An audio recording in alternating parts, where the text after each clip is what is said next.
Hi, everyone. How are you doing? Thank you so much for joining Bell Global Justice Institute's CSW69 parallel event. I'm so excited to welcome you all. This is going to be a wonderful conversation. I want to say hello to our panelists. Hello, ladies. Hello. Hi, London. Thanks for having us. While I'm pulling up, I have a few slides I want to show you. So while I'm pulling that up, I would love for you to share in the chat where you are tuning in from. That's always so exciting. So let me pull up my slides real quick. All right, can everybody see that? Thumbs up. I'm assuming, okay, cool. So the name of our parallel event today is Beijing plus 30 and women and girls of African descent. So we're going to be talking about the Beijing Declaration and Platform for Action and how this incredible, comprehensive international policy has had an impact on women and girls of African descent. And so I'm going to go to the next slide, which isn't moving. Okay, here we go. So before I get started, I wanted to share a little bit about Bell Global Justice Institute so that you're kind of familiar with our work. We launched March 16th, 2016. So the other day we celebrated our 9-year anniversary. Our mission is to inspire, empower, build, and mobilize strong voices and impactful actions to advance and preserve the human rights and human dignity of women and girls globally. Many of you may know I lost my brother in Afghanistan in 2011. His name is Staff Sergeant Vincent Bell. So I actually started this organization in his honor. And Bell is named after Vincent, Bell Global Justice Institute. And in these 9 years, we have become ECOSOC accredited with the United Nations. And we do our work through an intersectional gender lens via human rights awareness campaigns, trainings, advocacy, partnerships. And we also work diligently to help people locally understand the international human rights system and its mechanisms. Okay, so just briefly, what is the Beijing Declaration and Platform for Action? Well, it was adopted in 1995. I was a teenager then, and it is the most comprehensive global policy ever created to advance and promote the rights of all women and girls worldwide. It was held during the Fourth World Conference on Women in Beijing, China, and it was adopted by 189 governments. And you could imagine that thousands of civil society representatives gathered in Beijing, China to take part in the negotiations of this historic policy. I know several women who were there, and I love to hear their stories about how it happened, what went down. And so the Beijing Declaration does cover 12 critical areas of concern. These are the areas. And so today we're going to be talking about the human rights of women, women in the media, and women in armed conflict. So I would highly encourage you all, if you're not familiar with the Beijing Declaration, to Google it, look it up, and read through these 12 critical areas of concern to see how they may impact or how they may be working in your community. Okay, so of course the objectives for our discussion is to discuss the Beijing Declaration and three of the 12 areas of concern, critical areas of concern, and its impact on women and girls of African descent. And also, we would love for you to walk away with best practices and recommendations on promoting the rights of women and girls of African descent in your community. And for every PowerPoint that I do, I always like to dedicate the session or PowerPoint or meeting that I'm having. And today I would like to dedicate this conversation to one of my heroes, Mother Ida B. Wells, who was an investigative journalist, a sociologist, an educator, an anti-lynching activist and agitator. She was just all around, a wonderful, dedicated human rights and civil rights advocate. Okay? So, stop sharing. And so I see that I believe Malika has joined us, and I'm trying to find her. Okay. Ah, there you are, Malika. I'm gonna add you. How are you doing? I am well. Sorry, I apologize for my tardiness. I was running from one session to the other and trying to find somewhere to sit. Oh, no, no, no, that's okay. That's okay.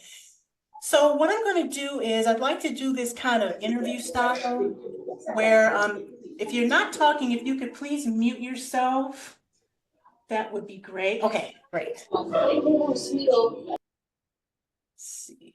All right, cool. So I'm going to do this kind of interview style, and I'm going to sort of interview one-on-one each of the panelists because all of the panelists are bringing perspectives from very different areas. And so this is where I really appreciate this group uh, of women who are experts in their field and are bringing very unique experiences and expertise to these areas. So, Barbara, I'm going to start with you. And so thank you for being here today. And I'd love to ask you, can you please share with us a little bit about yourself and your journey as an educator and human rights advocate? Thank you, London, and hello, everybody, including Troy, if I'm not mistaken. That's the one I've counted and will continue to count. Um, I've always been aware that I'm a female because I come from a household with 5 daughters and a son, and a son who continues to be a prince and who is one of my favorite people. But in that context, I was always aware that I was a daughter and not just a daughter. For anybody with Caribbean heritage, I was the fourth child, the third daughter, and you know birth order in our part of the world just completely grounds you in who you are when you speak. But I think the third influence on me as a female is that I went to an all-girls high school. And it's something I continue to promote, not for every person. But I do think that back then in ancient history, as my nephew would say, when I was at high school, going to an all-girls high school enabled us to be able to find ourselves, to speak out, to do phys chem bio as much as you do French, Spanish, or geography, economics, and history, because we were just all students. So we ran the gamut of student government to sports to fun, because that's who we are, 600 or 700 girls running around all day. And that was then. But my appreciation for the rights of women and girls, my appreciation was forged in two things. When I started working with UNICEF in 1989, I was in the building for the World Summit for Children. And that was a buzz. But then I went to Angola and I spent 4 years in Angola, and understanding the differentiated role and impact of gender in a war setting was really instructive to me, because women and men experience war differently. The impact is devastating. How it plays out is just different. And so here I am a couple of years after. And so in terms of what you'd like to us to share, I think in terms of women and armed conflict, we're still very much where the use of violence is still an instrument of war. And that instrument of war is not just sexual, but it's psychological, it is economic, it is physical, and it is intellectual because of the roles that men and women are squeezed into playing. And I want to really emphasize that in armed conflict is not just the bullets, it's actually how we eat on a daily basis. And so a lot of times, both women and men, but we're talking about women today, and girls are forced into doing things because that's the only way that they will contribute to the daily sustenance of the family, whatever, however the family is defined. And so it's not about one party or another or one philosophy or another. It's just what do you do as a female to get through? And so my last comment on this, London, is that trying to separate what it means for women in armed conflict or women in the economy or women in health or education is always difficult. We do it in terms of pressure points for advocacy, data collection, but they all converge on a single individual at a particular point in time and in space. And I think that's where the shift has to be made. And I'm convinced that it's being made. It's just a very slow progress. Thank you. Yes, yes, absolutely. Thank you so much, Barbara. And with that, I want to ask you, you're a member of the UN Working Group of Experts on People of African Descent. And so could you share with us what this mechanism is, why it was created and its mandate, and how the working group fulfills its mandate? The working group was created after the Durban conference. In fact, it is called a Durban mechanism. It's created in 2002, and it has a mandate to, first of all, study the situation of people of African descent and to fact find. So on Sunday this week, I'll be going on a fact finding visit to Suriname. So you do those 10-day visits where you really try to tease out what are the specifics with regard to race. We also have a mandate to provide technical support for whomever needs it, institutions, individuals, civil society, and we have an instrument at our disposal through communications, press releases, amicus briefs, which we do file from time to time, Ikram, not me, but other people with that expertise, urgent appeals, and allegation letters. We have, and this was reiterated at the last renewal of our mandate, we have to keep a running brief for women and girls. And so what we've committed to doing to continue our thematic work. So last time it was on preparatory justice, the time before on economic empowerment. But to continue to make our running brief on women and girls explicit. And one thing about that I have been pushing is not just to do women and girls, but to look at the intersection with age and with disability and socioeconomic status, because at those intersections, we really see that if you're rich and you're living in an urban area, your experience is so vastly different, even within the race or within the culture, from someone who is poor, a woman who is poor, a woman who is uneducated by our 21st century standards, not unintelligent, but doesn't have those credentials. And of course, someone who has a disability. So these are real intersecting factors. They're not the only ones, but they're real in terms of the everyday impact. So that's what the working group does. And if you go to the website, you'll see 23 years of thematic reports, country visit reports, all kinds of data on the situation. You could actually trace the trajectory of what has been happening. And last, of course, we remain committed to the Durban Declaration and Program of Action. We fought, those who came before me, for the first decade. we agitated and advocated for the establishment of the permanent forum as we did for the second decade. And one thing that's a little bit obscure that we continue to work on is the draft declaration on the promotion of the rights of people of African descent. Thank you, London. Thank you so much, Barbara, and I really appreciate you sharing with us in more detail about the working group, because I really want for people to learn more about the UN mechanisms. And so what I'm going to do during this talk is I'm going to put the link to the working group of experts, because I really want to encourage you all to go back and do a deep dive, on those reports.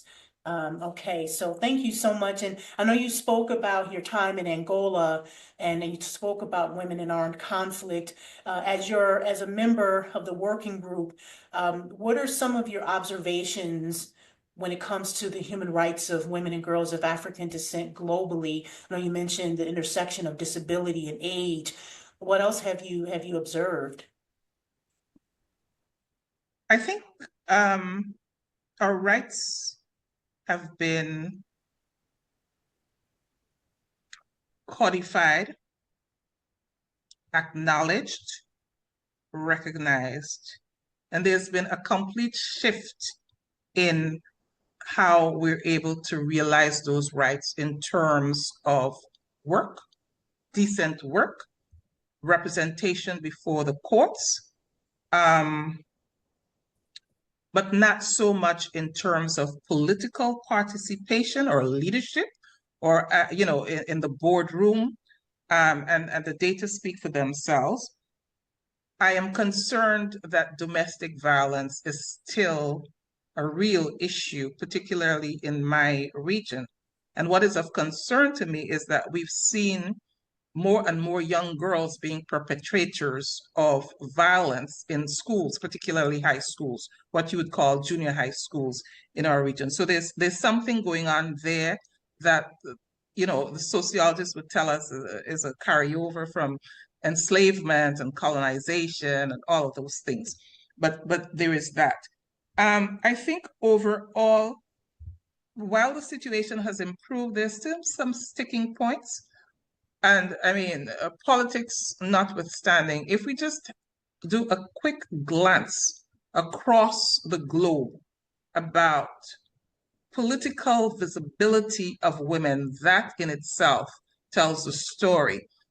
You could argue, for example, that in Pakistan or India, that they had prime ministers who were female, or Egypt, Golda Meir, very strong people.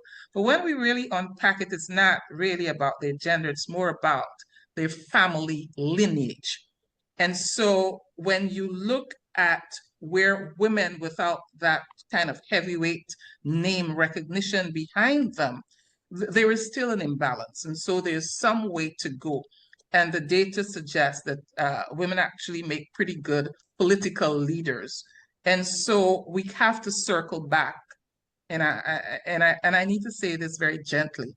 We have to circle back to the fact that about 51% of most voting populations are women, and ask ourselves then, why don't we vote for women leaders? That's just a little bit of a note to self to say, if we're fighting for that, why isn't it happening? Why don't we have confidence as women in leadership roles in business and commerce? And why do we as women, despite everything that's happening to us and what we're seeing, and we're running away with tertiary degrees? I mean, women are going to higher education in larger numbers right now than men, on the average across the world. And in some places, it's more skewed.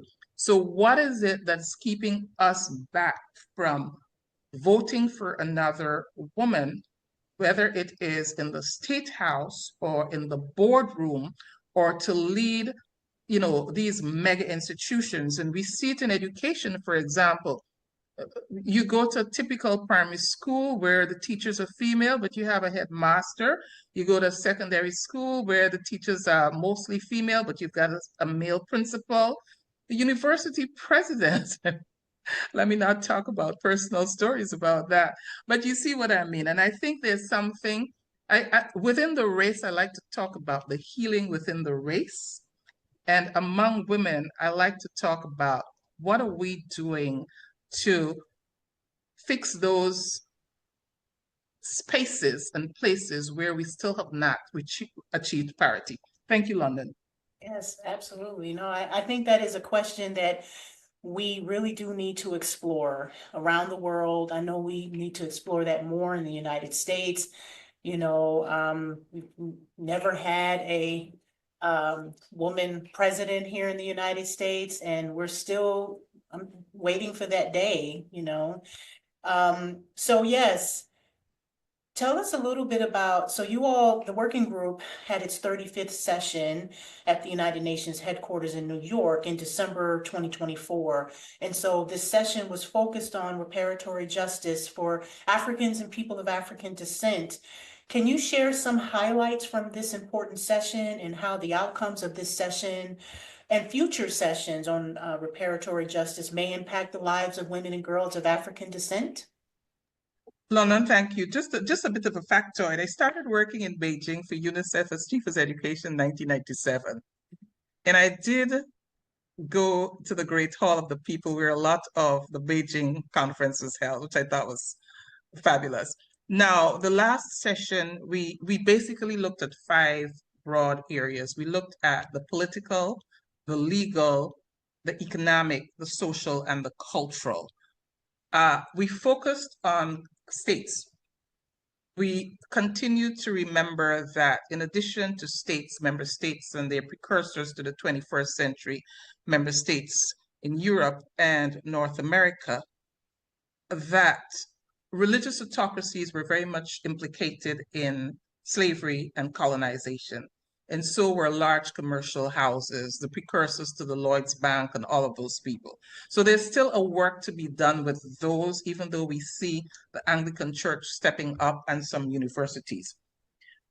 We wanted particularly to focus on what are the common principles, and I think we did a fairly decent job of that, because each group is going to experience reparatory justice in context, but there have to be some common principles that drive us and prevent those who would divide us from continuing to divide us. And so that was the first big thing we looked at. What are some of the common principles? For example, things like accepting that the UN has accepted that slavery is a crime against humanity. And how does that now become a pillar for the next big thing we looked at, which is how do we politically and in terms of the law move things forward? Now, in terms of the law, we get into this kind of smorgasbord of European kinds of versions of various law and what enslavement meant back then. So that's a whole piece of work that will take decades for legal scholars to really work through. But we had a good look at it in terms of, first of all, accepting some principles like bad law is always bad law, and there's no way you can justify bad law. So even if back then it was legal, it's still bad law. So that kind of thing. We looked at the economic thing, and I think this is the place where those who would disdain principles of reparatory justice and reparations like to become snarky. So if you look at the economic calculations, it's easy to see in terms of foregone wealth, opportunity cost, punitive damages. Any lawyer could calculate this. It'll come out to trillions of dollars. And then the snarky comment, well, where's that going to come from because it's larger than our economy? That's not the issue. We know that in justice, you usually figure that one out first and then figure out, well, what now is possible in the current context. And so that was the kind of point as a common principle we want to go forward and try to make. And we looked at cultural issues, the healing from within, what's necessary in terms of spaces, and then the social issues. And here I just want to put a plug for 3 things we continue to advocate for, and that is education of good quality, employability, including self-employment, and economic empowerment, because we see across the globe that there's no one winning any election or no one doing anything without financial backing. And among people of African descent, this is where we actually are falling down, because even if we wanted to do a big consultation globally, we'll go to the same people and say, can you give us, X dollars so we could have a global consultation? And it begs the question about whether that's a good thing or not. So that's what we looked at. And we came out with some commitments, not only recommendations for the UN, but commitments for ourselves. And I'm just going to mention two. One is that we really want to foster in every country some kind of living history project. So we know globally about the heroes in the US, and we know about Marcus Garvey, but we have heroes in Guyana that fought for our emancipation. They'll do the same elsewhere. So just to kind of bring that history to life and share it, and we have digital spaces now. So that's one thing. Then the second thing, to kind of crowdsource the translation of some of these seminal documents, like the DDPA, which right now is only in English. And it begs the question whether having something only in English is really good for the world. So a couple of things like that. And as soon as we're able to square that away and report to the Human Rights Council, we'll start to kind of share that out and build that out. Thank you so much. Oh, I think that's wonderful. Thank you for such a comprehensive overview of the session, and we will definitely be continuing to follow the work of the working group. And you said you are doing a fact-finding mission coming up. What else would you like for us to take note of for in the next couple of months? A couple of things. I need for all of us to really follow what is happening in the US and try to tease out the implications for the rest of the world. So today I was circulating an article about the removal of an injunction against segregated spaces in federal contracts. Now, on the surface, we could ask ourselves, can we really go back? And yes, we can go back. So that's something I'll just pop into the chat a little while. So that's one thing that we're kind of keeping our eyes on. Our thematic report this year will focus on migration, and we really want to get stuck in on that, and probably three routes that Africans going north into the Middle East and what happens there, Haitians trying to get through the Caribbean, and what's happening in Europe in terms of people groups, but we're still working out the concept note. So that's something we'll be doing. And I myself am keeping a running brief on religious groups. I'll be in Berlin to look at how the church in a couple of months, how the church, what was the role of the church in that, because we need to bring that now into the space, because our history shows us that those discoverers of all kinds of places that had always existed went out with the blessing of the church, and it was the church that sanctioned slavery and the church that perpetuated all kinds of interesting, horrible things. So kind of that's where my head is in that space. And the last thing I'm keeping a running brief on right now, and we all of us as individual members do that, is following up on some work that we started last year on land rights, land tenure, and land use, particularly in the Caribbean, where it is highly contested. So that's what's keeping me going right now. Thank you, London. Thank you so much, Barbara, and really appreciate all of the information that you shared. And I want to encourage particularly the U.S. organizations on this call. We need to really, make sure that we're coming together locally to monitor what's happening here, so that we can keep mechanisms like the UN Working Group on People of African Descent Informed.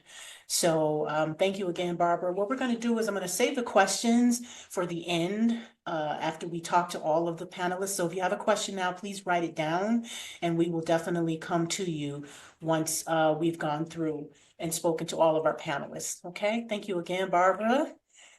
And so I'm going to move to Ikram. Hi, Ikram, how are you?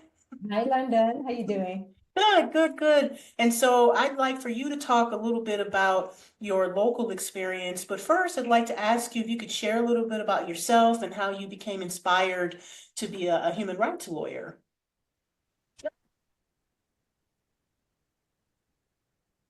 Hello, everyone. So my name is Ikram Warsam. I'm a Canadian of Somali origin. I'm a mother of two girls.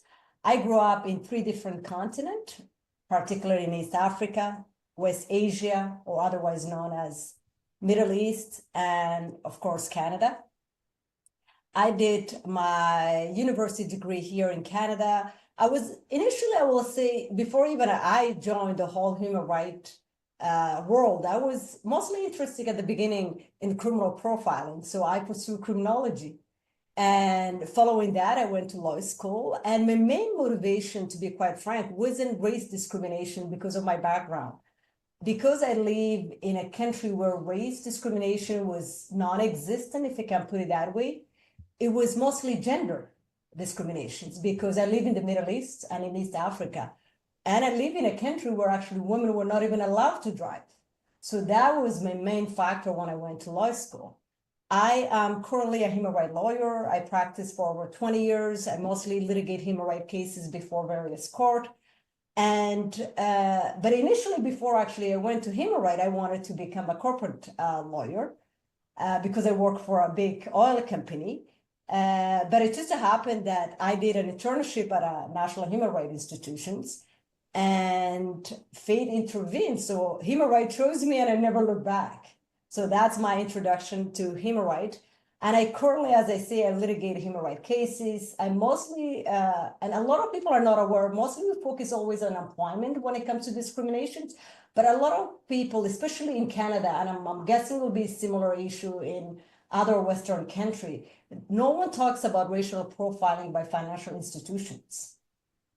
And that has a serious impact on people of color, and particularly Black women who are the head of the household. Their ability to secure loan, their ability to secure to buy a house, their ability to improve actually their businesses or finance their businesses. That has a serious impact that most of the time is overlooked in all the research in human rights context. So I was involved in that, and that's for me, even myself, it was an eye-opening because we mostly focus on workplace discriminations when we deal with human rights. And so my human rights practice is not limited to race discrimination. I also do disability, wage gap, gender discriminations, and mostly in Canada, women face a lot of sexual harassment, which is not unique to Black women, but impacts all women. So that's the main topic that we deal with. And I will say disproportionately, that's the biggest human rights complaints that we deal with in North America, and particularly in Canada. So that's in a nutshell what I do and my background.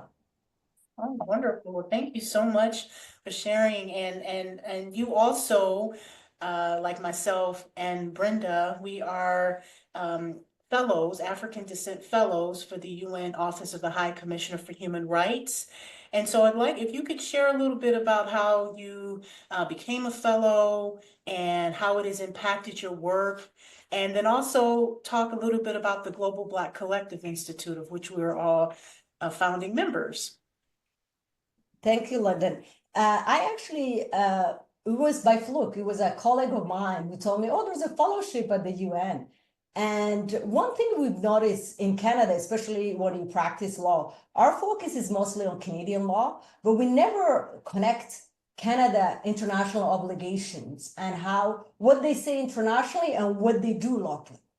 And that was actually applying to that fellowship and be accepted in that fellowship. For me, was a transformative experience. And it not only allowed me to deepen my understanding of international law, but it allowed me to, it equipped me to additional advocacy tool to improve my ability to litigate before court and to remind court, which is not normally a practice for all lawyers, that Canada has international legal obligations, and we need those legal obligations to be translated to what's happening in Canada. So that, for me, not only it impacts my ability to know more about international human rights, but also my ability to use that in my daily practice. And in terms of our organization, that actually fellowship allowed me to meet beautiful London and Brenda here. And I was ability to meet people. To be quite frank, I actually did not even know there were Black people in Latin America before joining that group. So for me, it was always limited to Caribbeans.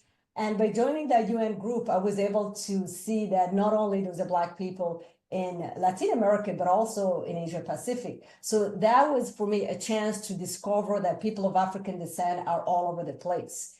And from Middle East, which I was fully aware of it because I grew up in Middle East, but I did not know that outside the Middle East and also the diaspora in the European countries and the Caribbean, that there were, except Brazil, I will say, because everyone knows Brazil, that outside Brazil, there was a big community of people of African descent. So that fellowship allowed me not only to connect and improve that knowledge, history knowledge, which normally no school teach you that, but allow me to also to connect that the reality of Black people around the world is almost the same. So we may be separated by oceans, but we have similar experience. So that was for me an eye-opening. And in terms of the Global Black Collective, actually that was our idea altogether. And what we do in a nutshell for those people who are not familiar with, we're trying to educate Black people who do advocacy for Black people of African descent in North America, since both Brenda is we're all from the Americas. And North America, to be quite honest, Mexico, US, and Canada, is to allow people to fully be aware of UN tools that exist, because most of the time there's a big gap, I've noticed, not only in Canada, but also in general in North America, the connection between UN tools to local advocacy and how that can be used. And one example I always use was actually a file, a case filed by Indigenous women in Canada. They were unsuccessful before the Supreme Court of Canada. So after the Supreme Court, there's no other legal mechanism available for you to contest government policy. But they went to the UN. And by embarrassing Canada, Canada changed its policy with respect to Indigenous women. And it always flagged that issue to all women who want to advocate for women's rights, to say, don't give up. Even if the Supreme Court of Canada say no to you, you have ability to go to international mechanism and use Canada international obligation, and you'll be surprised. So that fundamentally actually changed Indigenous women right to equality in Canada.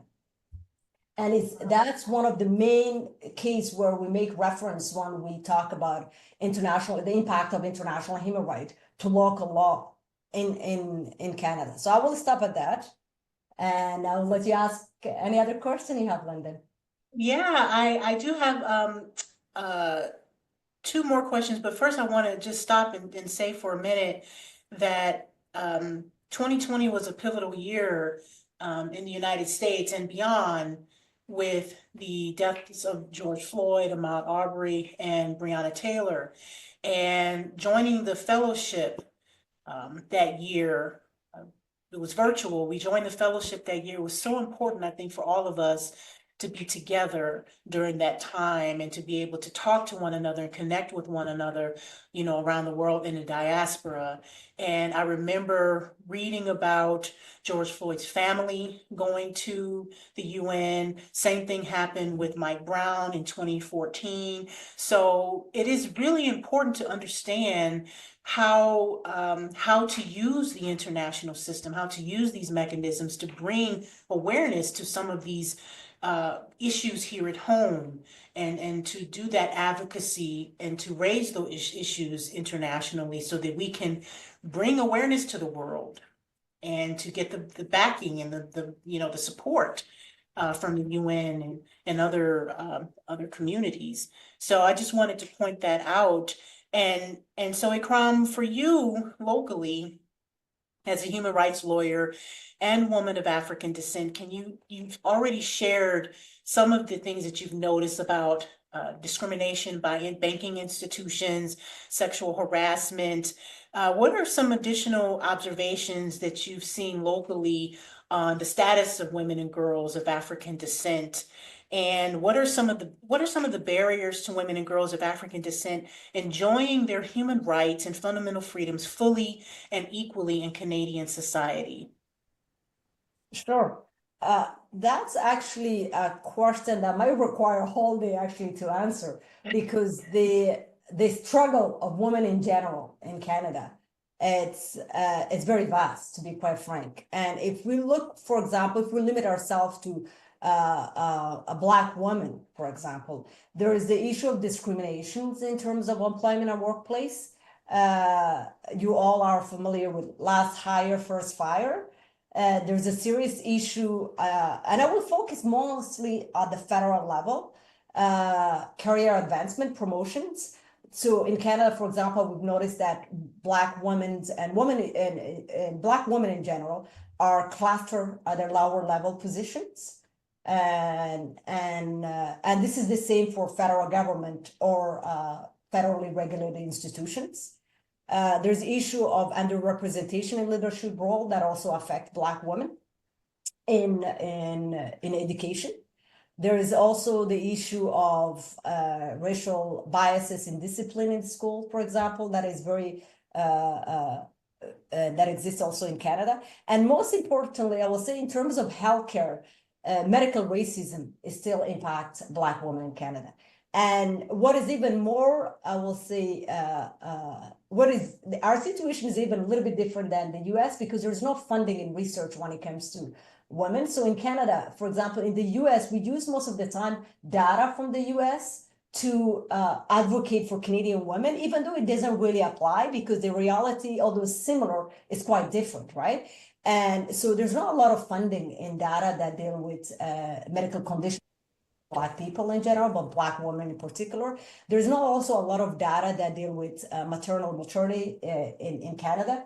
So that lack of data, it's the biggest problem Black people face in Canada in terms of healthcare, but also in employment. And so that in general, the problem we have. But if now, because I'm a lawyer, I always focus on legislation that exists and how those legislations, despite the fact that they were designed to address discriminations, they don't fully address discrimination that affect Black women because of how the legislation is structured. For example, if we take the Canadian Human Rights Act, which is the main act that prevent discriminations, that act has been amended. So today, if let's say you are filing a human rights complaint and saying that as a Black woman, there's a group of us who are unable to get promotions, there's no adequate remedies available to you. The only systemic discriminations remedy available to you will be provide a training or provide a policy change. But you and I know no amount of training or policy change will affect or address a structural problem.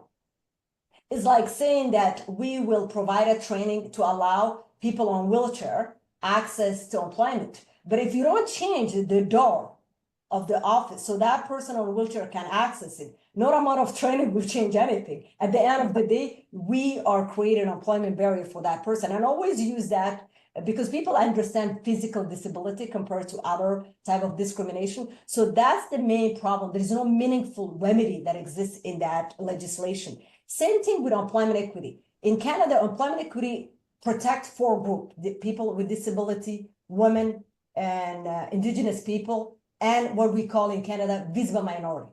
So Canada, visible minority means anyone who's not white in race or in color, they call it. And they put all those categories, but that doesn't really understand or address the problem that exists specifically for Black people, because at the end of the day, an employer can say, I hire 5 people of color without even hiring a Black person. So that itself, without recognizing the existence of Black as a group, as an entity, that Employment Equity Act does not really address. And for example, we've noticed after data collections that the main beneficiary of the employment equity in Canada are white women. They're not Indigenous women, they're not people with disability, or there's no also for visible minority. So that how we address. The third legislation I would like to highlight is pay equity.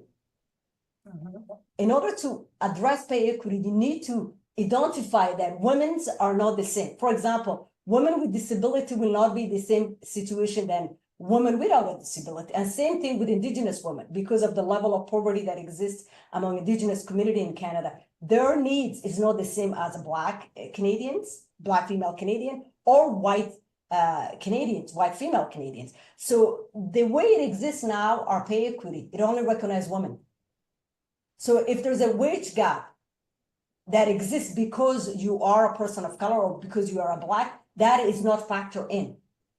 And that's also another problem. And which is sad is this is actually a brand new legislation. It was passed a few years ago, I believe 5 years. So that's the other problem, the other legislation that exists to prevent discriminations. And so the framework for pay equity is there to address gender discrimination, but it doesn't recognize that women are not the same. So those are some of the 4 legislation that I just wanted to highlight. Yes, anti-discrimination law exists, but they're not adequately structured to address what they are designed to address. Wow, thank you so much. You know, so like many of the laws and policies here in the United States, they don't center intersectionality, you know, so yeah, that's a real problem. And I just wanted to go back to one little thing that is important. Most of the time people will say, well, if women, for example, Black women are not hired for that position or they are a lower level position, is because they don't have the adequate either or educations. And since I practice law and people want evidence, I always go back to the data that is collected. So the most recent data collected in that is they discovered that 70.7% of Black women have post-secondary degree in Canada. And that's actually the highest, because if you compare, the general population of women is only 68.6. But despite that higher level of education, Black women continue to be earning lower earning, but they are also continue to be stuck in lower level position. So higher education is not translated to higher level positions or leadership positions. And those are data that are coming from Canada, Statistics Canada. So those are not someone created for advocacy purposes. Those are data coming from the government itself.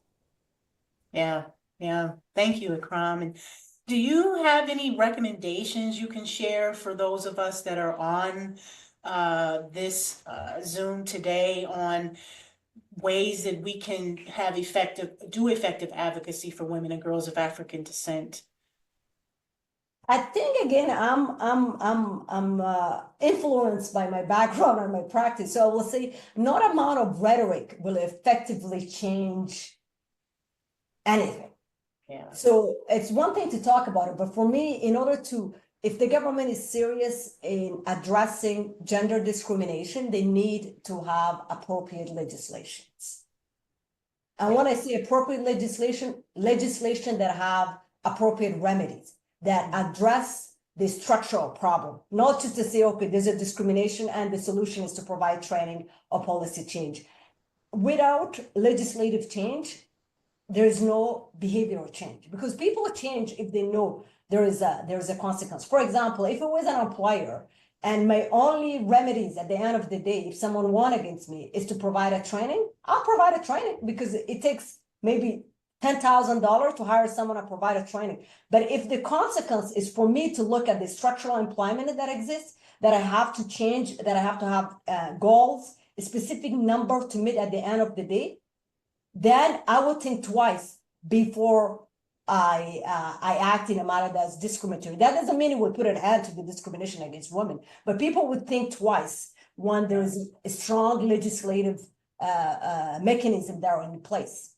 Mm-hmm. So that's the first thing. I will change the remedies available under the Canadian Human Rights Act and other legislations, but I will also make sure that legislation we have now, we push to ensure that they truly reflect they truly address the problem they're supposed to address. So, for example, if we have pay equity legislation, a need to address pay equity, but not only to take in consideration the reality of that group of women. Women who are living with chronic disability is not the same as women who are in upper level echelon. So we need to take into consideration those reality and to address in those legislation to ensure that every single Canadian, if we look at Canada, for example, is every single woman in Canada is well represented. And the reality, for example, of Indigenous women is totally different than other Canadians women, for example. And that itself is not fully addressed in our legislations. And the same thing for Black women. It's not addressed in our legislations. And the reality, for example, of although in general in Canada, and Indigenous community and Black communities have similar problem when it comes to access to justice, access to employment, and also access to incomes, is still the reality is different. So we need our legislation that will reflect those differences. And most importantly, in Canada, there's a lot of resistance in collecting data. That is like, it exists in the US, but for some reason, Government of Canada resists in collecting data. And I think that should be also mandated, that we need to collect data to have an objective view of what's going on. Yeah.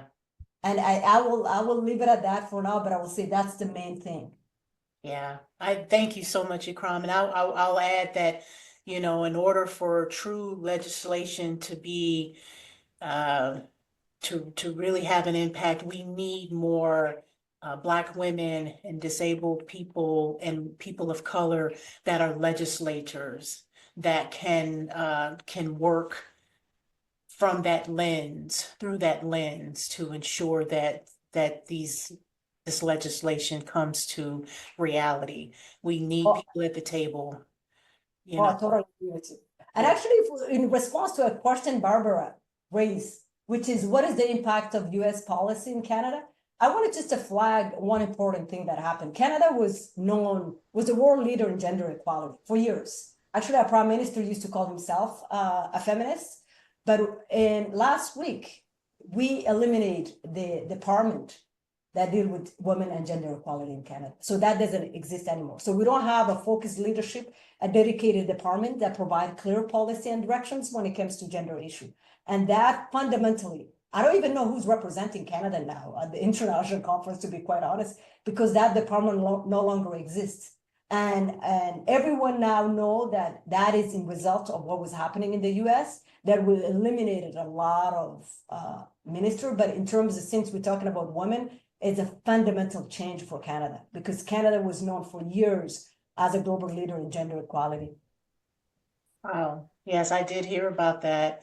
Thank you, Ikram. And that's the reason why it's so important for us to follow along with what's happening in the world. And of course, how US and other countries, how what we're doing here has an impact on other countries. So thank you. And so Brenda, I'm going to turn to you, and so we're going to move into a different area of one of the 12 critical areas of concern, and that's women in the media. And so I'm excited, Brenda, that you're here, and I'd love for you to share a little bit about your journey into media and human rights activism, because you do both. Absolutely. Well, thank you for having me. To everyone who I have not met yet, I am Brenda Smith-Lesama. I am a media multi-hyphenate. I am an on-air host, a media personality, a speaker, an actor, and also a human rights advocate. And I think for a lot of people, those two things don't necessarily go hand in hand. And for me, they didn't always. I took quite a unique path to get here, because early on, I felt like I needed to have parallel careers. From the time I was very, very young, I was interested in media and storytelling, and I wanted to communicate, but I didn't know what shape that would take. Originally, I thought that would look like hard news. I thought it would be more of like a Barbara Walters or a Connie Chung. And I quickly realized that that was not a path that I wanted to go down. And a lot of that was rooted in both my identity and my experience. Like Ikram, I also have a pretty broad worldview due to my upbringing. I am the daughter of a Mexican mother and a Panamanian father, and I was born in a small town in Georgia in the United States. And I subsequently lived the rest of my life traveling and often living with family members because my parents didn't want me to ever forget where I came from. They wanted me to speak my language. They wanted me to be immersed in my society and my culture. They wanted me to feel as comfortable in Mexico, where I live now, in Panama, or in the United States, and not feel like their decision to move to the United States for a better life impacted me or took away that part of who I was. The lens through which I now view human rights activism today was really born in college. I moved to the University of Missouri to study journalism. If anybody has ever heard of the University of Missouri, if you're from out of state, there's a great chance that you're there for the journalism school. Other than that, it was a huge culture shock to me. It was a place that, although it was large and there was a great diverse community on campus, it was also incredibly conservative. It was a bit terrifying from a bureaucratic perspective to me. Because early on in my college career, around 2014, 2015, we kind of met the same time as the activism started for Mike Brown. So during that time, my best friend and I were in student government. We were part of what became the Social Justice Committee. And we also became the first Black slate to ever lead the student body at a school that for over 100 years had never had Black students at its leadership. This coincides with the passing of Mike Brown, and it kind of puts us in a point where we had to reflect on how we wanted to move. We were very much advised to stay out of it. We were advised to keep our head down. We were advised to do the palatable thing. And we chose to do the exact opposite. And that led us to becoming part of one of the largest movements of my generation, which was started as MU for Mike Brown and eventually became a movement that went international. We had support from everywhere from Columbia to Oxford to UNAM. And from one day to the next, this small movement that basically was advocating for movement on Mike Brown, but also movement for the student body that was hurting, that was isolated in this place about 2 hours from the nearest airport, yet close enough that a great portion of our student body was from the Florissant and Ferguson areas in Missouri. And we felt like we had no resources. There was no advocacy on behalf of our school administration for us as students and for the protections that we needed as students. Because unfortunately, when you become a hotbed of activism, as we're seeing right now, there is a lot of harm that can come, especially when you are in a position of such little power in comparison to things like the mainstream media. We woke up one day and overnight we had pretty much every single mainstream network had news trucks and reporters on our front lawns. And we went from being unknown, 20, 21-year-old kids basically trying to make our way through school to all of a sudden our faces being plastered on every single evening news, being on every single television show, having every single talking head and political commentator creating opinions on us and dictating what we should be doing and what we shouldn't be doing and what we were doing right and what we were doing wrong.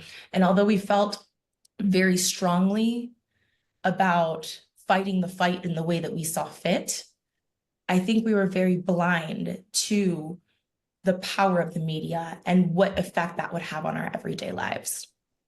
So unfortunately, now that we're looking at all of the protests that are happening around the support for Palestine and the anti-genocide protests, specifically on Columbia University's campus and many other campuses nationwide, it terrifies me to think that almost a decade later, we are having a resurgence of the same type of student activism. Literally the protests that are happening right now in Columbia mirror to the T what we did at Missouri, from camping out on our university's campus, from having a ring of student allies to protect the protesters, from using the mainstream media to advance our causes and to make demands of our university. And to see now, for example, the arrest of Mahmoud Khalil and the weaponization, in my opinion, of the media that is now being used as a tool to systemically silence those who are willing to speak up and who are willing to put their careers and their lives on the line for causes that they believe in, has been probably the most terrifying thing that I've witnessed in a very, very long time. So that is basically what shaped my lens of the media. That is what shaped my lens of how you could combine the media with activism, and how no matter how hard you try, because at the time I really thought I would have parallel careers, like many people who are out protesting, who are doing grassroots activism as well as advocacy. You were often told to lay low, to cover your face, to wear a mask, to protect yourself. And I thought that that's the only way to do it. But those experiences led me down a different path to eventually merge my career, and now allow them to become one and the same. Wow. Brenda, thank you. Thank you. First of all, you are a very gifted storyteller, because I'm waiting for every word to come. And thank you for just creating the scenario for us on your life's path. And, thank you for your courage, because I can only imagine how scary that was for you. And still, like many of our ancestors before us, you stood 10 toes down, as the young people say. So I appreciate you and your fellow college colleagues for your courage. And just I want to ask you, and moving into, because you also became a fellow, for an African descent fellow. And so tell me a little bit about that, and also your work with the Global Black Collective as well. Absolutely. My path to fellowship was, wow, definitely not a linear one.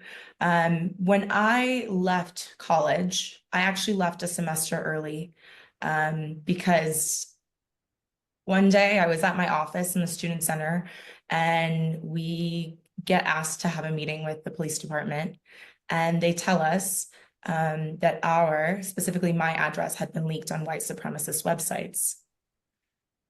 At the time, I wasn't sure how serious it was, but later on that week, there were reports of the KKK being on campus. There were reports of students, including my friends, being chased around in pickup trucks with Confederate flags. There were cotton balls thrown in front of the Black Culture Center. Things started escalating to the point where there was an anonymous app that was very popular on colleges' campuses at the time. And this app served as kind of like a town square where people could log on and anonymously post messages. And the day that I realized I needed to kind of transition into the next phase of whatever that advocacy was going to look like was when there was what I consider to be a threat, but we were told was not legally considered a threat. But it was something along the lines of, I want to shoot every Black person I see tomorrow. We're in the middle of midterms, so every single student has to be on campus. And we are negotiating back and forth with our administration to cancel classes. And we were unable to achieve that. The best we could do is to have professors who were understanding and who were sympathetic of the cause cancel their midterms, postpone midterms, allow us to stay home for the day until it could be further investigated. But that wasn't the case for everyone. So right around that time, when I was told that my address was leaked, I was advised not to go home to my apartment that night. And for a while, I was staying at different people's houses every night, trying to be as discreet as possible, to the point where my mom actually had come because I had been a part of homecoming court, and she was able to meet the chancellor that way. And she reached out directly to the chancellor and asked if I could stay at their house, at the chancellor's residence. And her thought being, if these people are trying to come at you, the one place that they won't go is the administration that they seem to support. And fortunately, I had a chancellor who opened the doors of his home, not just to me, but to my entire administration. And all of us piled up and stayed there until we felt like it was safe to retreat. So after midterms, I packed up all of my things. And in the middle of the night, I didn't say goodbye to anybody. I packed up my car and I drove 17 hours home to my parents' house by myself. And I knew that I could no longer be on the front lines, that it was not for me. That leads me to finding the fellowship program. And I applied for a couple of years while I was working on other things and trying to finish my degree online. And I kept getting rejected and rejected and rejected. And one day I decided, I saw that there was a joint session of the African Union and the United Nations in Senegal. And even though I was fresh out of college and barely had any money, I did have a credit card. So I booked a flight all the way to Senegal, and I sat in the host hotel and I studied every single member of the Office of the High Commissioner for Human Rights that I could. I studied bios, I studied photos, I studied work, I studied portfolios, I studied everything that was publicly available. And I sat in the hotel lobby hoping that someone would give me a chance. I was a student who had barely finished my college degree, didn't finish on campus. I finished with not the best grades by the end of it because I could barely bring myself to come to class when all of this was happening. So there was a lot of things that were in my mind against me. But if there was one thing I wanted to do was to bet on myself and to bet on my values and what I believed in. So luckily, I was able to find someone who looked familiar, and I went up and introduced myself. I explained who I was. I explained my work. And she says to me, you sound like you'd be a great candidate for the UN fellowship for people of African descent. And I said to her, I've been applying for years, but I think that I don't necessarily check off your boxes. But if you would be willing to expand those boxes and consider the work that we have been doing outside of those boxes, outside of the bureaucracy, there may be a way for us to work together. And she said to me, apply again, and hopefully next year they'll have a different answer. So the following year comes around, and by then I was so discouraged. At the same time, I was also heavily involved in pageantry. In Latin America, pageantry is kind of a cornerstone of our society. It is also kind of one of the ways where young women particularly are able to find a voice and to find a platform and to find career advancement in a way that almost nothing else will give you. So during this time, I was competing for Miss Mexico City, for Miss Universe Mexico. And my sheer existence, my sheer identity had become this national fodder. It had been this national conversation of whether a Black woman could truly be representative of Mexico, of whether a Black woman could truly understand the average Mexican, of whether a Black woman truly could be someone that every Mexican could see themselves in. And there was a lot of support, but there was also a lot of the opposite. So I was navigating both of these things at the same time. And to add on to all of that, we had just started the pandemic, and one of my childhood friends had passed away. And we started hearing a lot of rumors about what had happened, about how he had passed, about whether there had been wrongdoing, about whether it had been racially motivated.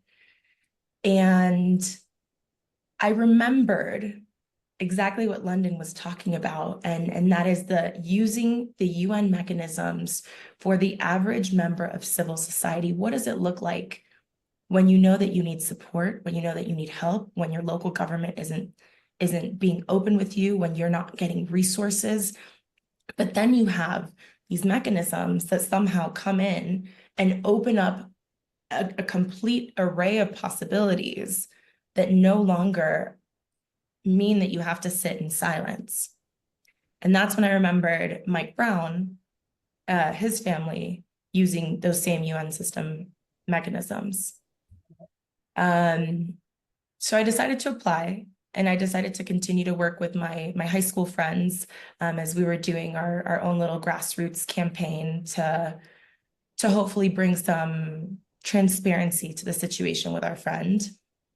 And sure enough, through harnessing the power of the media in conjunction with the working group, which put out a statement in support of a transparent investigation to the death of my friend. And one of the things that I have always told Dr. Reynolds that I will be eternally grateful for, because it showed me how a random girl from a small town in just another member of civil society who felt helpless could actually find a path to justice through the UN system.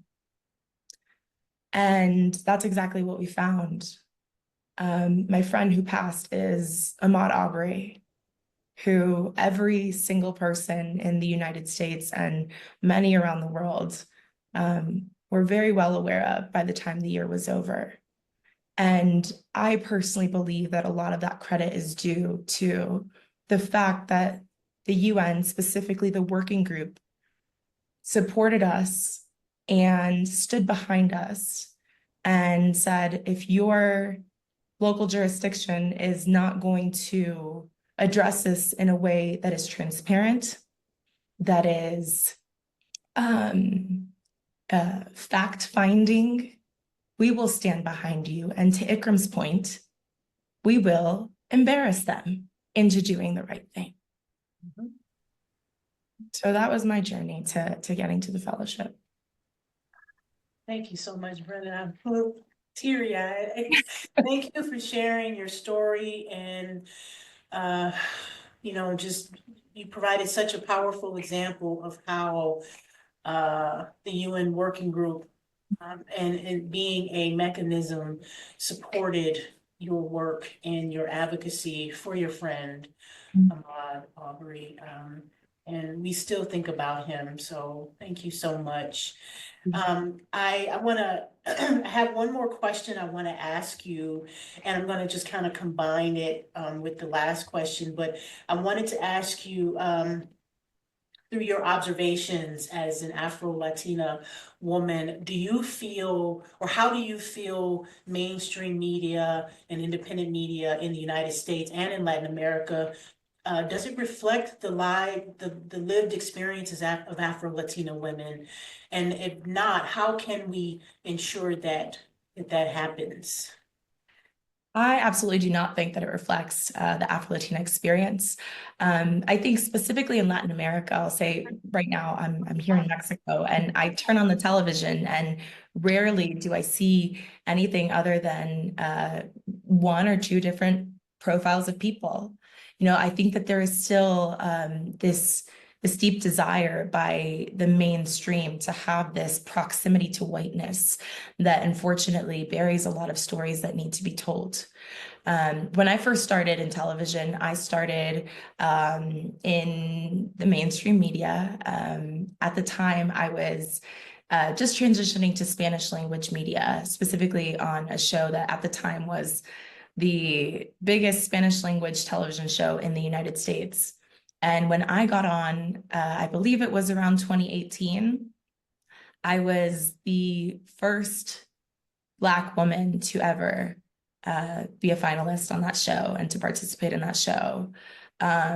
So I think that that is just a prime example of how far behind we are, you know, especially in the United States that has this incredibly diverse diaspora of Dominicans and Puerto Ricans and Mexicans and pretty much every Latino that you could imagine on the world exists in the United States. But when you turn on the television, you saw a very specific type.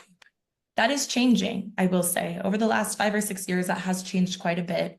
I think that there is much more of a focus on including diverse Latino perspectives. But I will say that I think that there's a big difference between simply having someone for the sake of representation versus having someone in media to tell a story.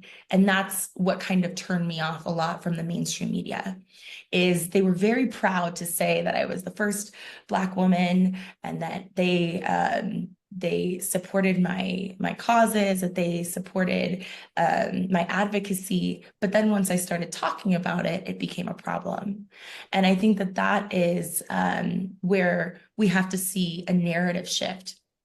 Luckily, we're moving away from the monoculture, so the mainstream media no longer has complete and total control over our national and international conversations. But I think that that is part of the important role that independent media and independent creators now have, is for us to be able to have platforms where we call out these things and we create content that is quite different. In Mexico, one of the things that has been very interesting to me is during my whole time in pageantry, I struggled a lot with this dichotomy between pageantry being this platform that elevates women and this platform that truly in Latin America, it is almost viewed as, I often compare it to young Black men in the United States aspiring to be athletes, because that is how we grow up. It is this thing that can completely transform not just your life, but your family's life, your entire community's lives, to the point where communities get together and they fund pageant careers to make sure that women are able to have this opportunity that in a very machista society doesn't often exist otherwise. That being said, at the same time that I was competing for Miss Universe, there was a lot of conversation about legislation surrounding symbolic violence against women. And what does that mean? And there was a big debate at the time about whether pageantry in itself should be considered symbolic violence against women.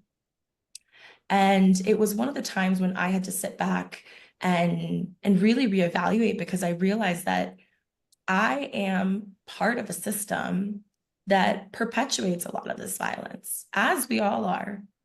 You know, there is not a woman in this world that hasn't, through no fault of her own, ended up living and perpetuating in systems that serve to oppress her and others. But that is because that is how the mechanism was intended. It's not a broken mechanism, it's a mechanism that is working exactly as intended. So what does it mean to change that mechanism? I think laws like this specific violence, symbolic violence against women,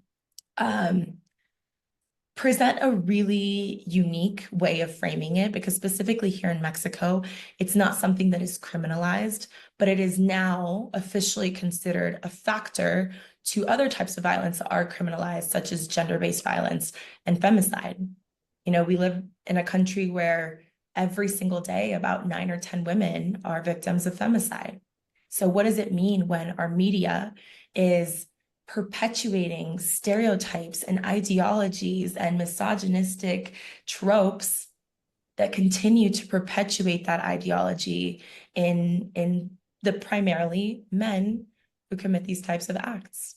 And what does it mean what does it mean for us as members in the media to continue to work to change that narrative?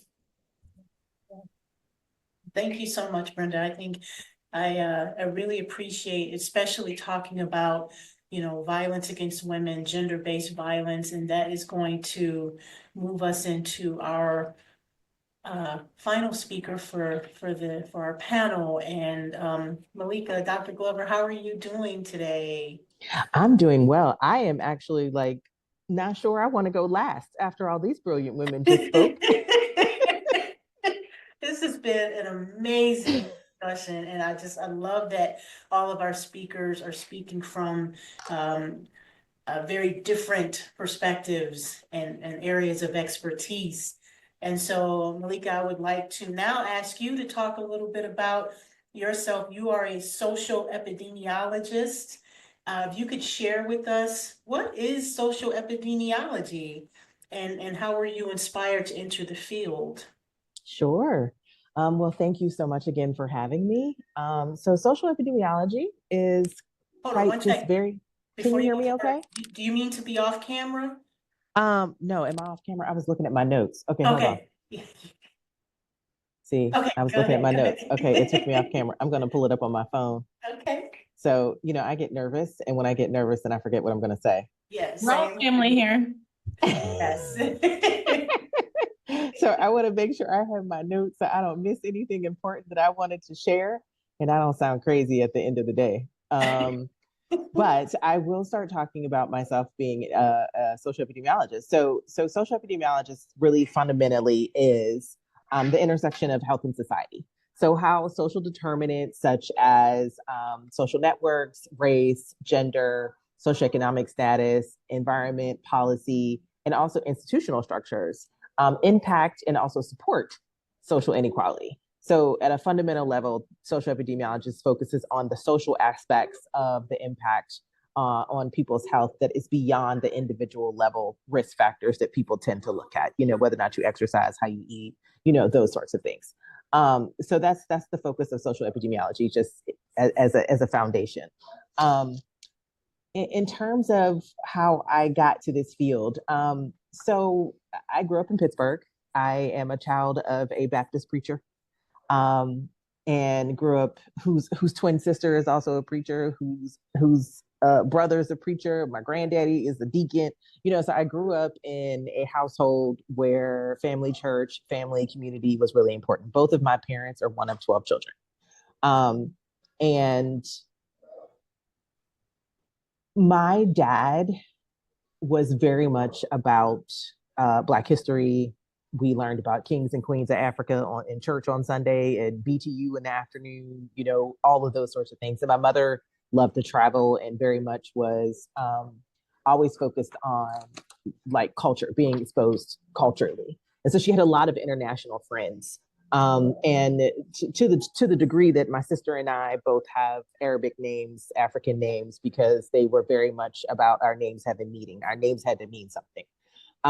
And I also recall when it was time for me to start thinking about schools, and it was time for me to apply to schools, my father was very clear that I had to go to an HBCU.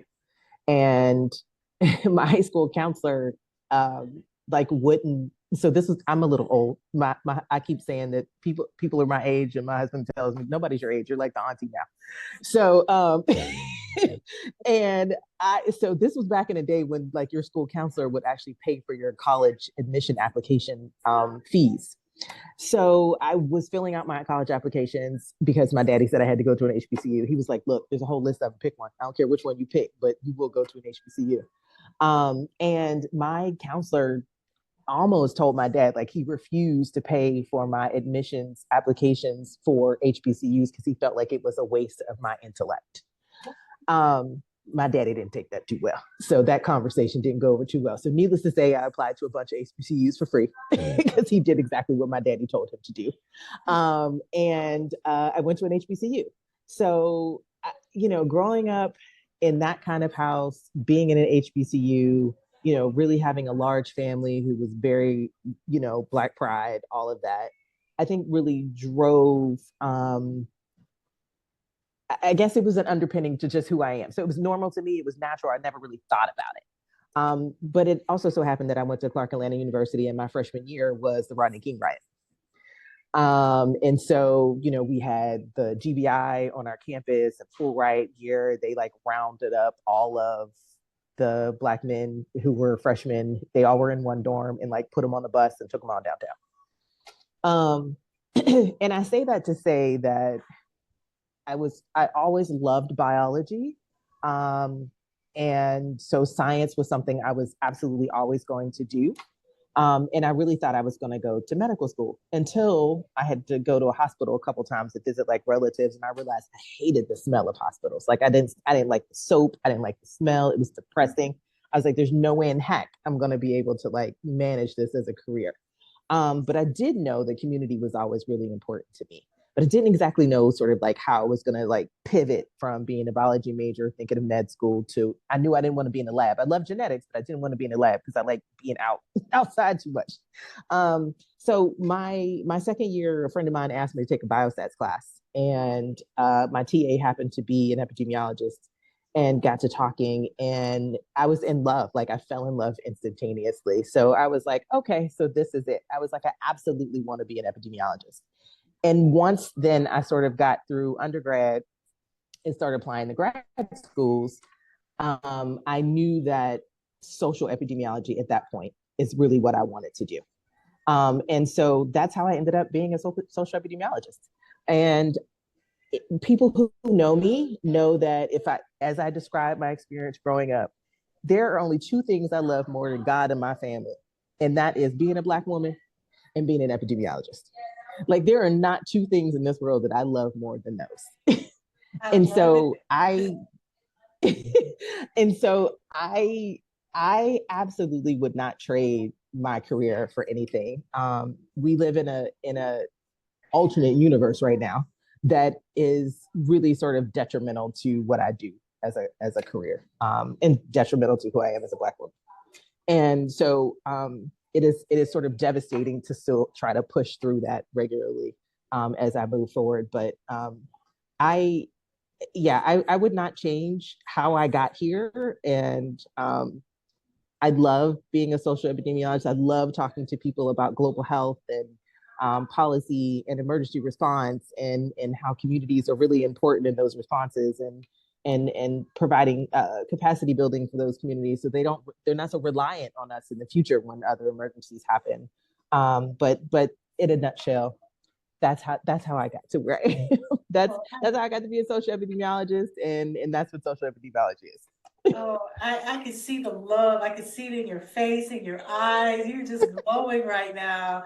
And I'm so glad. I'm so happy because I wanted everyone to share their journey into what they're doing and how they were inspired. Because I'm hoping that if there's anyone here attending our parallel event, if you are inspired, I hope that you see yourselves and these fabulous women on our panel. So I thank you, Malika. Well, you know what? That definitely is the thing, because I'm looking at these other women and I'm like, okay, wait a minute, I need to talk to her. I need to talk to her. I need to go to Mexico, so job well done. Job well done. This is just amazing. And so you are the executive director of Women of Color Advancing Peace, Security, and Conflict Transformation. Could you share, tell us more about WCAPS? Yeah, certainly. So WCAPS is about 7 years old. It's a nonprofit organization, and our main focus is being committed to advancing the leadership and participation of women of color in peace, security, and conflict transformation. And so our mission really is rooted in the belief that diverse voices and perspectives, and that lived experience, in particular of women of color, is really critical to creating sustainable and inclusive solutions for almost all global challenges. And so we know that this makes the field and our policies much stronger. It makes them make sense at the end of the day. And so, we achieve this in a variety of ways. So we really focus on leadership development, research and advocacy, and strategic partnerships and alliances. It is really important for us to work with other organizations that align with our mission, to not just expand sort of the reach of the work that we do, but understand that this is a race. This is not a sprint. This is long term. And so, we're not here to compete with others. We're here to work with others because we are all at the end of the day trying to really achieve the same goal. So it's really important that we partner with others that are doing the same things that we're doing. And some of the programs we have mentorship programs. We have pipeline fellowship program, which brings in younger women of color who are earlier stages of their career, and they get exposure to sort of those tangible skills that we don't always learn in school. And so they are here for 8 weeks, and they have lectures and get to actually do a simulation and also write a policy paper. So that is the other piece of that. It is how do we ensure that we're supporting those women, not just in leadership, but part of that leadership is getting their voice out there and having other people see them as experts and hear their voice because they are experts. And so that is a really critical piece to that as well. We also have international chapters. We have domestic chapters. We have 2 institutional chapters. We have a Yale chapter and we have one at Georgia State. And then we also have a host, I think about 15 working groups that are regional in nature, but also focus on climate change, redefining national security. So lots of things in between that people can come and be members of WCAPS and participate and work in, and really focus on policy change for sustainable change going forward. I know we're in the space where we can't use certain language all the time, but I think at the end of the day, we all are very clear that diversity is not trying to single people out or do any of that nature, but we all come from different places, just like the panel here that you brought to this call. Like, we all are working in different spaces. We've had different lived experiences, and all of that is really critical and crucial to us being in a scenario for which we can bring those experiences to the table and make change. Because I can't tell you what to do in Mexico. I haven't lived there. I'm not from there. I don't necessarily understand the culture, and it would make any sense for you to invite me to a meeting where you want me to help you decide on what to do to make Mexico better. Would absolutely not make any sense. So diversity is why we are here, because it's important that we bring all of those different experiences to the table to make change. And that's what WCAPS is about: elevating those women, elevating their voices, growing their leadership, ensuring that they're part of the change process. Outstanding, outstanding. And so everyone, don't worry. I know you're probably thinking, okay, I need the website. I need to find out more information. I'm going to be sending an email to all of the folks that registered for this session, information about WCAPS and other information. So you'll get that in an email. And so I'm going to read a little bit here that that I learned that was quite difficult to really process. And then I'm going to ask you a question after that. So brace yourselves, everybody. According to the UN, there are more than 120 conflicts happening around the world. There's so much devastation, with women and children disproportionately impacted by sexual violence, famine, displacement, and more.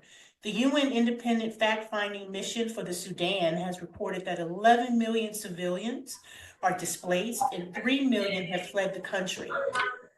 And then the UN High Commissioner for Human Rights has reported that nearly 8 million civilians have been displaced in the Congo, and 500,000 have fled this year alone. It is just absolutely awful. And we're not even talking about what's going on in other parts of the world. So upon reflection, Malika, upon reflection of this alarming information about the rise in the number of armed conflicts, women and girls of African descent impacted by conflict-related violence, and the fact that the United Nations will mark the 25th anniversary of the UN Security Council Resolution 1325 on women, peace, and security this year. How well are women, particularly women of African descent, represented in peacemaking and conflict resolution? Are the voices, needs, and leadership skills of women and girls of African descent included in the different stages of peacemaking and conflict resolution? I know it's a long question, but No, it's okay. I have my notes now. I found them, so now I won't forget anything. So the reality is that while progress has been made, Quite frankly, women and women of African descent in particular still remain underrepresented in spaces of peace negotiations, conflict resolution processes, and post-conflict reconstruction. And that's international and domestic. If we think about even domestic pandemics and women being involved in that process, and also post process, women are, and especially women of color and women of African descent in particular, are underrepresented. And so the UN resolution, the 1325, we're at 25 years. Of course, it was groundbreaking in recognizing the need and the critical role for women in these conversations. But the accountability and the implementation, the gaps there, still really do persist. Women and girls of African descent often experience, we talk about intersectionality, they're experiencing different levels of marginalization. So sometimes when people hear intersectionality, they're hearing, well, I'm a woman, I'm Black, I'm poor, I'm this. And really it's about this press you from multiple angles, not just that you hold multiple roles, but it's the systems of oppression that you find. And so we experience multiple layers of marginalization. And so many conflicts affected and impacted regions, they're also disproportionately impacted by violence, displacement from the formal peace process. And so again, back to everyone's earlier comment about us being at the table, it really is difficult to come up with solutions for a group that's heavily impacted if you don't actually ask them what's going on and what are the things that would be supportive of them. I remember growing up in college in the US, there was a clothing line called FUBU, and FUBU was for us by us, is what FUBU stood for. It's same concept here. You can, and this isn't just applied to women and girls of African descent. You cannot come up with solutions for people that aren't involved in the conversation. You just will never sort of understand their perspective and where we come from. So the key challenge still is that the decision-making spaces continue to be dominated by male-led institutions and external actors, and often white males, who do not prioritize lived experiences of women of African descent in these conflict zones. And so we see the world of grassroots organizations that are working, really tirelessly to rebuild their communities. And oftentimes women are at the forefront of this community building part. They're the ones that are expected to sort of like hold up the community, but they're not part of the conversation about how to maintain the peace in their communities. And so, we see this dichotomy of women being really involved in the support aspect, but not in the decision-making aspect. And the real challenge is that we also recognize the work that they're doing, and those efforts are recognized and supporting their communities, but also understand that they need to be part of the conversation and decision making on the policy level. So I would say, we need to get to a point where to truly, really achieve the goals for the resolution, we must shift from this whole notion of token inclusion as meaningful participation. And that means that we really need to invest in capacity building, funding women in peace institutions, funding grassroots organization, establishing formal mechanisms to ensure that their voices are heard, that the action steps are taken, because that's the other piece. It's like we come up with resolutions, we have all these things, we actually maybe put a law or a policy in place, but there's no accountability for ensuring that it's actually carried out, and that process is really, really in place. So, I think I used an example when I was talking earlier about it's not just about having the women there. Women need capacity building as well. I experienced a woman patting down another woman at the airport, and who was Muslim a couple weeks ago, and her interaction with her was extremely abrasive. And so, of course, to them, they felt like they were filling the gap by having a woman do it. But she clearly wasn't trained in how she should be interacting with this other woman in a much more sensitive way than what she was. And the woman was clearly embarrassed by her interaction with her. So again, this whole sort of token, well, I'm going to throw women at it. Well, that's not the answer necessarily. you have to have women that know. You also have to have capacity building for women who don't know. But we also have to have accountability in these spaces for the decisions that we're making, and to make sure that we're actually seeing real change in those spaces. Thank you so much. And again, Thank you for talking about UN Security Council Resolution 1325 and the role of women. And I will be sending that to everyone as well so that you can read it for yourself. And I know the U.S. Civil Society Working Group on Women, Peace, and Security will be doing some commemoration in October of this year. Will WCAPS be doing something similar? Yes, I think we're going to try to do something towards the end of the year, probably around UNGA time-ish, to try to do something. We are planning a couple panel discussions around it and trying to put together a couple things with our partners to recognize that as well. But yeah, we also had a podcast that came out last week where our intention again is to focus on women in this space and their journeys. We called it Becoming because we wanted other women to be able to hear about how they got to where they are. And how important it is for them to be involved in policy and decision making and conversations around post-crisis reconstruction and the safety and security of women and girls more broadly. Absolutely. Thank you so much, Malika. And I know we just have a few minutes, but I want to open it up for questions.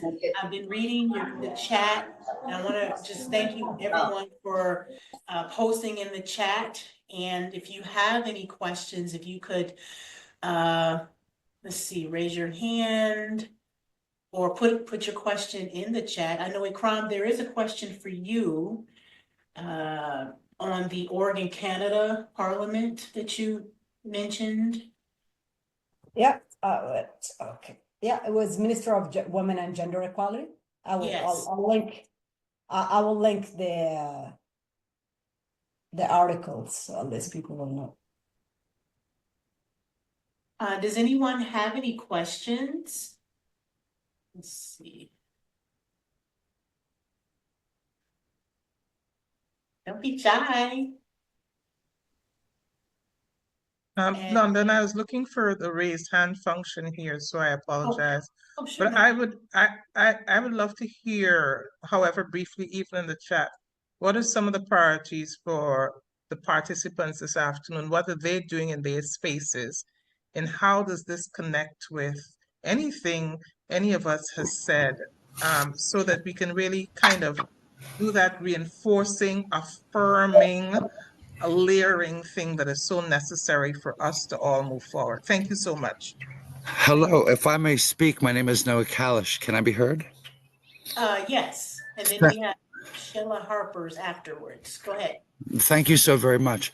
I wanted to answer by saying when I became an English teacher 20 years ago, I realized that if I needed to have control over a particular set of young men in the classroom, that when I elicited and got the participation of the young women in the classroom, their positive participation, and I allowed them to have their influence in their own way, they were able to turn those young men into more studious observers of the environment, more listeners interested in interacting, and more directed in their own assignment, doing and sharing. And that has not changed at all. And I want to say also, as I see young women in the classroom, not in the classroom, but in the halls, joining young men in aberrant behavior of skipping classes, I see young men who feel more and more empowered that these young women are at their presence. So I want to say there's something in the proximity of females that tends to control men.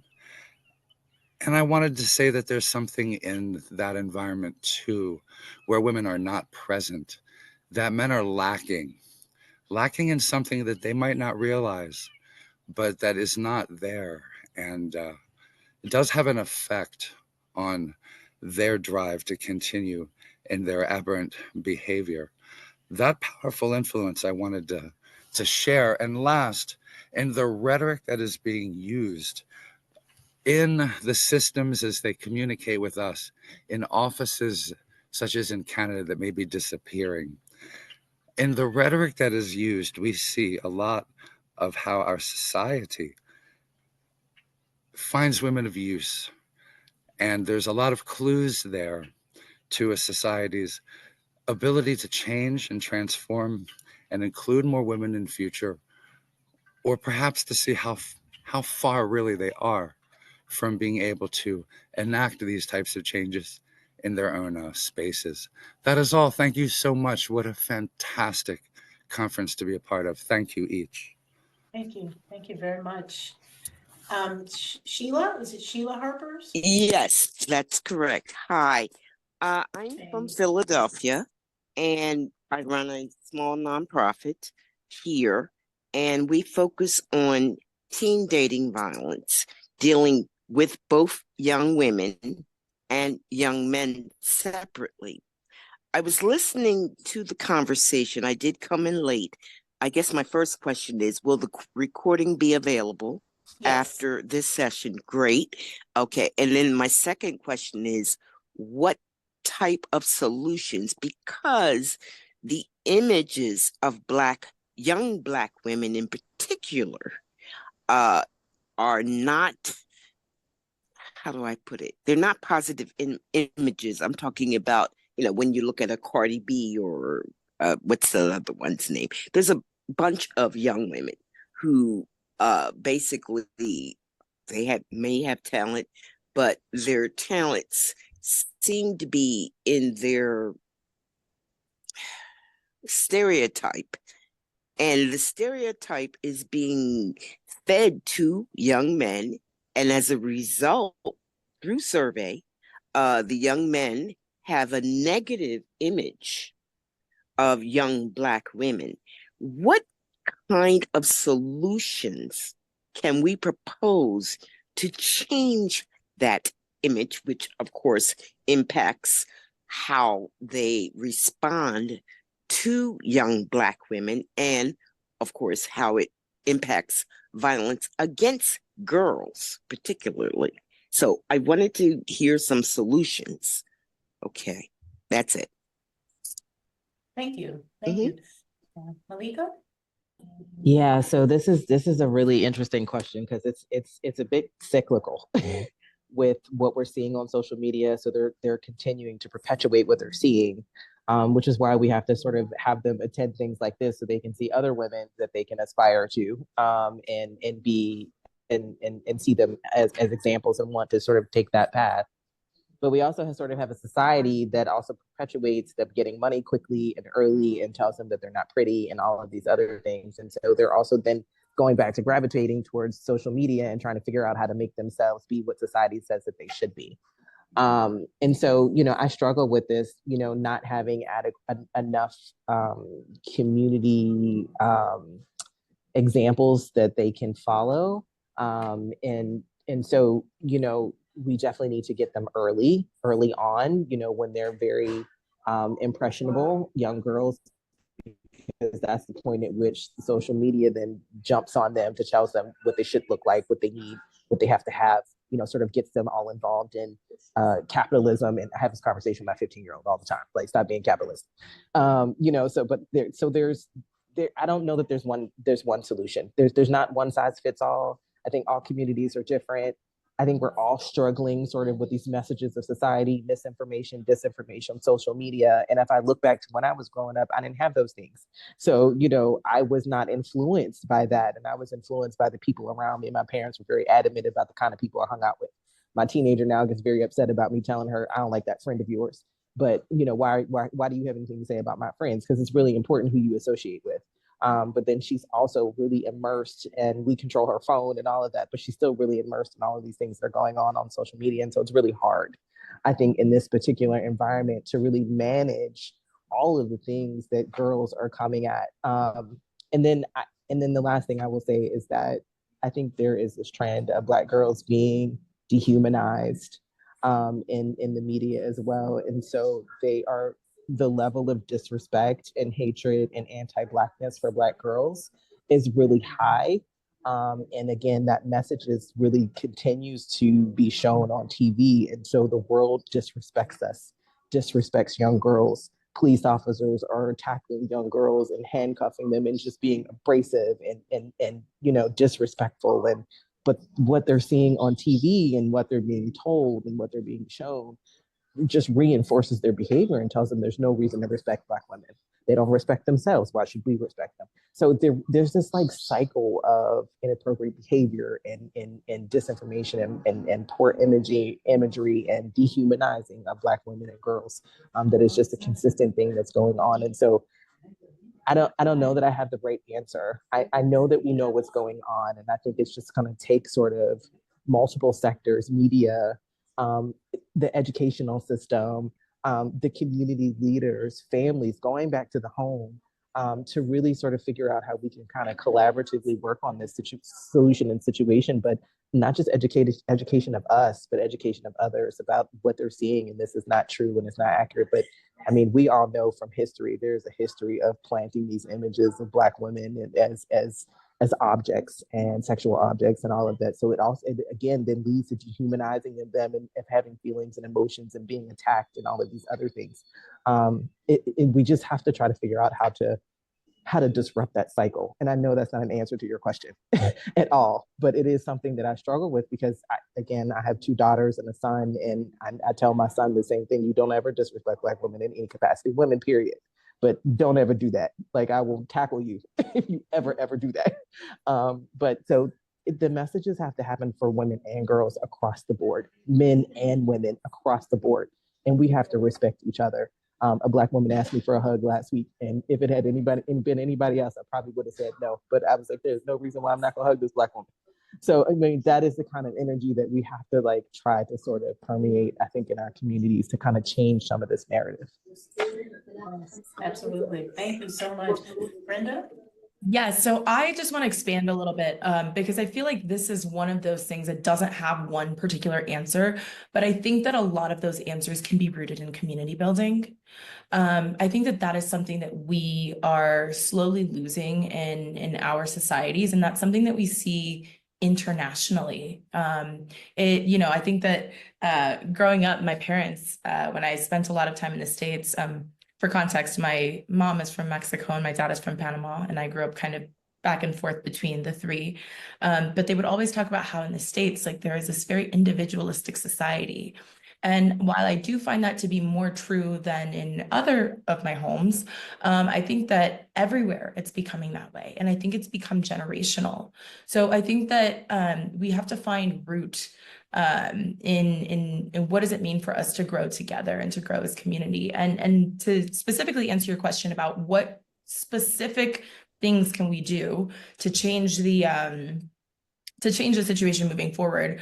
I shared a little bit earlier about a specific legislation that was passed in Mexico against symbolic violence towards women. And that, in my opinion, is something that is very unique that I haven't seen in many other places. And it doesn't mean that Mexico has a perfect society by any means. Mexico struggles with an incredibly high rate of femicide. Mexico struggles with an incredibly high rate of gender-based violence, especially because traditionally so many women do work in the home. But I do feel like, similarly to the UN mechanisms that we have talked about today, it creates a mechanism through which we can find justice. And once we are able to find justice through certain mechanisms, it allows certain things to start changing. I'm sure that if you have an opportunity to listen back, you'll hear more of our different perspectives. But for me specifically, I work in media, and I also was heavily involved in pageantry up to competing at Miss Universe. And that was one of the biggest points of conversation that has been happening in the last 5 or 6 years, specifically in Mexico, is whether these platforms should now be considered violence against women, and where does the government's role start and end? Does the government have a right to police, for example, the existence of pageantry? Well, perhaps it doesn't, but it does have the right to control government spending. So maybe they aren't necessarily banning pageantry, but they are banning government spending on pageantry. So these are just some type of resources that I think could be good for us to explore and to see as the time goes on, particularly in the next decade or so, I'm very interested to see what results this yields and to see if that can be replicated internationally. Thank you so much, Brenda. I know we just have 5 minutes left, and I want to give all of our speakers, if you'd like to take a minute and just kind of give some closing words, a quote, anything that comes to mind for our participants. Barbara, I will start with you. Thank you very much. I do believe in single-sex schools for adolescents, not for all adolescents, but boys mature in a different way and in a different space. Their brains are wired, and it allows that room to find oneself. And I've seen it work in my part of the world. And I'm not talking about military schools, which border on something else. I've put a couple of points in the chat on this question because it consumes all of us. It comes back to all of us, whether we're male or female, we're all interlinked. I guess I like to look at that reprise of that old saying, help me to accept the things that I cannot change. And quote, I think it was Angela Davis who said, help me to change the things I can no longer accept. And I think that's where we all are. We're seized with doing whatever we can do wherever we are in our own spheres of influence with whatever we have to change things. And whatever we change, we know it's going to have some kind of effect. Very few of us on this platform today will become president of the US or prime minister of Canada or whatever, you know, prime minister of Britain. But our influence is immense in terms of the lives that we touch on a daily basis. The random stranger in the airport or the train station, on our jobs, those we mentor, those whom we mentor, how we respect younger people who know more than we do about a range of issues that are just growing and acknowledging and affirming them. And then finally, we always come back to how we affirm who we are as girls and women in our spaces, and how we're gentle on ourselves and gentle on others. And that's all I can have to offer. Look, this has been beautiful, London. I honor your memory of your brother today and yours, Brenda, about your friend that was lost so tragically, and say that each of us has someone in our lives like that. And so even while we don't verbalize it, it's for all of us at all times. Thank you so much. Thank you, Barbara. Thank you. Ikram, any words of encouragement? Yeah, just quickly, I want to say we always focus on the problem we go through and the problem we're trying to deal with as a professional. And I always say to people, and this is maybe based on my own background and the fact that I live in different continents, so I know the reality of gender discrimination in different countries. I always say we need to put our pain in perspective. It's one thing not to access, for example, in North America, employment promotions. But we have to bear in mind, there are women in 2025 who are subject to trafficking. No one talks about it all over the world. We have to bear in mind there are women in Goma who are constantly subject to sexual violence. And same thing goes in Middle East or West Asia, and something goes to other countries where there is a war. So I always say we need to have an objective, and I will say positive mindset when we talk about gender discrimination. We need to sometimes leave our environment to see that, yes, we're dealing with some segregation, wage gap, differences in terms of employment, but there are women who are going through hell in the world, and we have to take a pause and think of those women, and sometimes maybe say a silent prayer for them. So that's, I'm trying to be objective. So that's how I go through my day. Thank you, Ikram. Thank you so much. So we have about, I'll say 2 more minutes. Brenda, any words of encouragement? Sure, I'll be very quick. I want to say thank you to London for organizing and to everyone for attending. One of my favorite parts of doing events like this is finding community building community, and then using those blocks to further our careers, our passions, our goals, and if nothing else, like the sisterhood and brotherhood that we find in these spaces, because we all know that outside of these spaces, the world is often not built for that, and does not foster that. So I'm very grateful for that. I will leave off with some words of encouragement. I know that there's a lot of members of civil society here. There's a lot of people who are asking, how can I get involved? Asking about specific points that we've had in conversation. And the one thing I want to say is to remember that there is no linear path to advocacy. There is no rule that is hard and fast on what it looks like to advocate for others, to be involved in human rights activism. And I think that each one of us has a gift that will lend itself to that if we so choose, and if that is our desire. Every one of us at some point has felt like we were not enough, or we've questioned if we were good enough, or we've had to put ourselves in front of someone for approval. And regardless, we're all here, we're all doing the work, we're all fighting the fight, and we're doing it together. So for those of you who are wondering how we can continue to get involved in this, I know I saw a lot of questions about the fellowship. We'll definitely get that information to you, but just remember that regardless of if it's through that platform or through any other, your path is not linear, and it's not dictated by any institution or mechanism, because your fight and your advocacy can start in your hometown. And I encourage everybody to keep going. Thank you, Brenda. Thank you. And Malika? Yeah, so I just want to echo what was just said.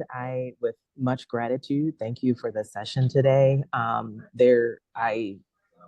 There's so much sort of going through my mind and my heart right now, but I will say that there is a proverb that I really like that says, until the lion tells the story will always glorify the hunter.